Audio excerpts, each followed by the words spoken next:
Are you looking to jump into 1440p gaming without blowing a fortune? So today I'm going to cover a 1440 build that won't blow a hole in your pocket. It'll cost you somewhere around 60,000 and you can play all AAA titles that have ever been released at 60 plus FPS at 1440p. So let's get to it. Now first I'm going to give a build overview, which is where I'm going to list out all the components that I'll be using.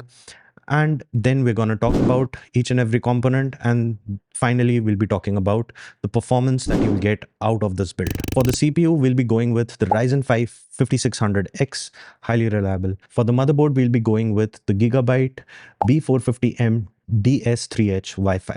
For the GPU, we'll be going with the ZOTAC RTX 3070 Twin Edge. For the RAM, we'll be going with 16 GB, that'll be 2 sticks of 8 GB, G.SKILL Ripjaws at 3200 megahertz. For storage, we'll be going with a 1 TB P3 Crucial NVMe SSD. For the PSU, we'll be going with a 550 watt power supply. And for a cabinet, I have suggested a budget of 3000. That's completely your choice, but I'll suggest a cabinet later of my video that you can go for. Now, all of these components and your total build budget is 60,500. So 1440p gaming at 60,000 is very much possible, and this is how you do it. Now let's talk about each and every component here and why we have used this. Now the Ryzen 5 5600X is very easy to recommend. It's one of the best 6-core processors ever to be made. It's highly reliable, the single core performance is great, and its price to performance ratio is just off the charts. So 5600 for this build is extremely easy to recommend, and any Intel counterpart I would just stay away from. Intel is not reliable, just stay away from Intel. GPU, the ZOTAC 3070. Now, I've gone with ZOTAC because the warranty periods of ZOTAC is at around 5 years. So in case you're planning to upgrade in the next 3 years to another GPU, then your warranty would still be intact and you would get a better price for your GPU. You can go for other brands as well. You're welcome to try. Just don't go for brands like Colorful or Inno or maybe Galax. These brands are not reliable. The rest of the other brands you can go for if you find a better price. Now, the motherboard, I've gone with Gigabyte. Now there are better options in the market also. There's MSI, there's Asus, but both these boards are expensive. Gigabyte gives you the right balance between reliability and price. You don't want over the top features which you will never use. So MSI as well as Asus, they're better for more expensive builds, not for budget builds. But at the same time, there are cheaper boards in the market. You have ASRock, you have Galax. Now, these two boards I wouldn't recommend because of two reasons mainly. One, their after sales service is just terrible. Second, their VRMs aren't that reliable. Because these boards are cheap, cheaper components have been used in their boards, which question their reliability. You wouldn't want your board, or worse, your GPU, to be impacted just because you bought a bad board.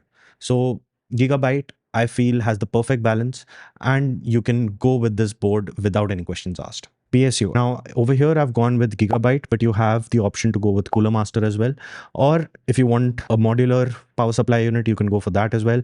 But do not cheap out over here. Go for at least a bronze rated power supply unit and go for reliable brands. Do not go for unreliable or untested brands. Gigabyte, Cooler Master, these are the cheapest in the market. And that is the reason why I'm recommending them. RAM, I would suggest you go with 16 GB. This is non-negotiable over here. Do not get a single 16 GB stick. You want dual channel lanes over here. So go for 2 into 8. That means you'll have 2 sticks of 8 GB each and put it in alternating slots. So you'll have dual channel. You don't need to go above 16 GB because you won't be utilizing them. So 16 GB over here is the sweet spot. Cabinet, there isn't much to say about the cabinet. The Esports Elite 1100, it has decent airflow. You can go higher or lower than this. If you do find a second-hand cabinet, go for that. Honestly, it's up to you how much you want to spend on a cabinet over here. I would limit it to 2000 since this is a budget build.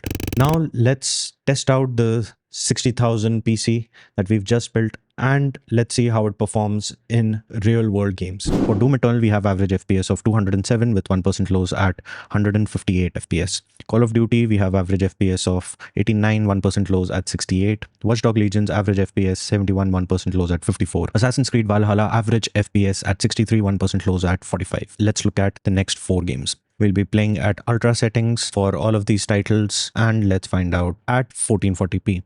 So for Dying Light, we have average FPS at 72, low 1% at 62. Far Cry 6, average FPS at 83, 1% lows at 67. Days Gone, average FPS 104, 1% low 61. God of War, average FPS 104, 1% low 73. For Horizon 1, we have 76 average FPS, 61% low. Cyberpunk 52 average FPS with 27, 1% low. RDR 99, average FPS 75, 1% low. Fortnite 125 average FPS 72, 1% low. In order to get average FPS above 60 and 1% low above 30, I would suggest you play Cyberpunk with the high settings rather than ultra in this case. Now, these numbers for a 1440p resolution at this price is quite phenomenal.